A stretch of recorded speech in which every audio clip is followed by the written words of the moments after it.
Hello everyone, welcome to my channel Rishi's kitchen and health. అందరూ ఎలా ఉన్నారండి? బాగున్నారా? కామన్గా సమ్మర్లో చపాతీ తింటే వేడి చేస్తుంది అంటారు. అలా కాకుండా సొరకాయతోటి ఒకసారి చపాతీ ట్రై చేయండి. దీన్ని రైతా కాంబినేషన్తో తింటే చాలా టేస్టీగా ఉంటుందండి.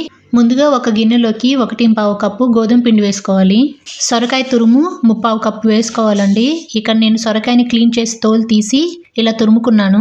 సన్నగా తరిగిన పచ్చిమిర్చి 1, కచ్చాపచ్చాగా దంచుకున్న జీలకర్ర పొడి 1 టీ స్పూన్, రుచికి సరిపడా సాల్ట్, కొద్దిగా ఇంగువ వేసుకొని గోధుమ పిండిలో ఈ సొరకాయ తురుము మొత్తం కలిసిపోయే విధంగా చేతితోటి ఫస్ట్ ఇలా కలుపుకోవాలండి. సొరకాయలు ఎక్కువ శాతం నీరు ఉంటుంది కనుక ఫస్ట్ ఇలా కలుపుకున్న తర్వాత కావలసినంత క్వాంటిటీలో అంటే 1/4 కప్పు నీళ్ళు తీసుకొని కొద్దిగా వేసుకుంటూ ఈ పిండిని బాగా ముద్దలా చేసుకోవాలి. పిండి సరిగ్గా కలపకపోయినా, ఇంగ్రీడియంట్స్ సమపాలల్లో పడకపోయినా చపాతీలు అనేవి సరిగ్గా రావండి. ఇలా చూపిస్తున్న విధంగా చపాతీని ఇలా ముద్దలా చేసుకొని మూత పెట్టుకుని ఒక 15 నిమిషాల పాటు ఈ చపాతీ ముద్దకి రెస్ట్ ఇవ్వాలండి. రైతా కోసం ఒక గిన్నెలో 1 కప్పు పెరుగు, 1/2 కప్పు సన్నగా కట్ చేసుకున్న కీరదోస ముక్కలు, 1 టీ స్పూన్ సన్నగా కట్ చేసుకున్న పచ్చిమిర్చి, 1 టీ స్పూన్ జీలకర్ర పొడి, 1 టీ స్పూన్ సాల్ట్, సన్నగా తరుక్కున్న కొత్తిమీర కొద్దిగా వేసుకొని ఈ మిశ్రమంలో బాగా కలిసిపోయే విధంగా కలుపుకోవాలండి. రైతా తీసుకోవడం వల్ల వెయిట్ లాస్ అవ్వచ్చండి. దీంట్లో హై ప్రోటీన్ ఉంటుంది, లో ఫ్యాట్స్ ఉంటాయండి. కొద్దిగా వాటర్ యాడ్ చేసుకొని దీన్ని ఒకసారి స్పూన్తో కలుపుకోవాలి. మీరు కనుక మా ఛానల్ని ఫస్ట్ టైం చూస్తున్నట్లయితే please subscribe my channel and మీ వంతు సపోర్ట్ని మన ఛానల్కి తప్పకుండా ఇవ్వండి. ఈ రైతాని పక్కన పెట్టుకొని ఇప్పుడు 15 నిమిషాలు అయిపోయిందండి. చపాతీ పిండిని చెక్ చేసుకుందాం. చాలా సాఫ్ట్గా వచ్చింది. ఇప్పుడు కొద్దిగా పిండి ముద్దను తీసుకొని 6 మీడియం సైజు బాల్స్లా చేసుకోవాలండి.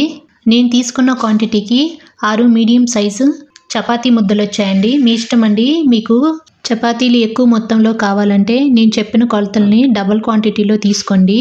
ఇప్పుడు ఒక ప్లేట్ పైన కొద్దిగా గోధుమ పిండి వేసుకొని ఒక పిండి ముద్ద తీసుకొని మనకి కావాల్సిన సైజులో ఇలా చపాతీలా ఒత్తుకోవాలండి.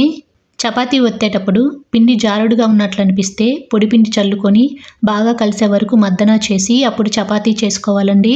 సొరకాయ చపాతీ సాధారణంగా గోధుమ పిండి చపాతీలా సమంగా ఒకే మందంలో రావడం కష్టం.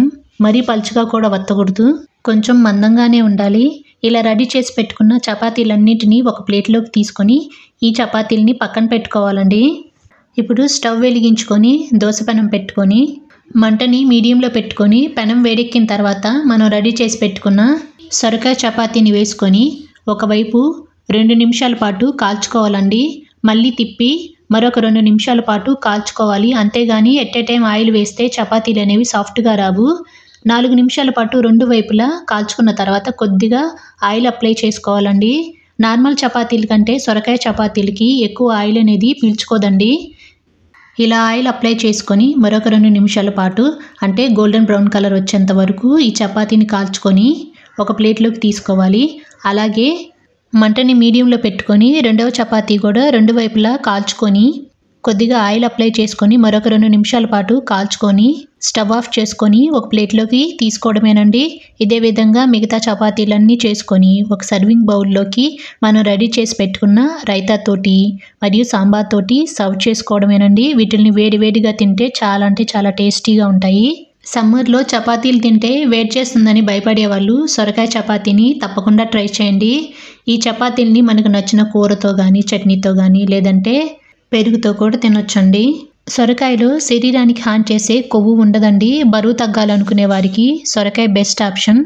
అంతేనండి. మా వీడియో కనుక మీకు నచ్చినట్లయితే లైక్ చేయండి, మీ ఫ్రెండ్స్కి రిలేటివ్స్కి షేర్ చేయండి, కామెంట్ చేయండి, సబ్స్క్రైబ్ చేయండి. Thanks for watching.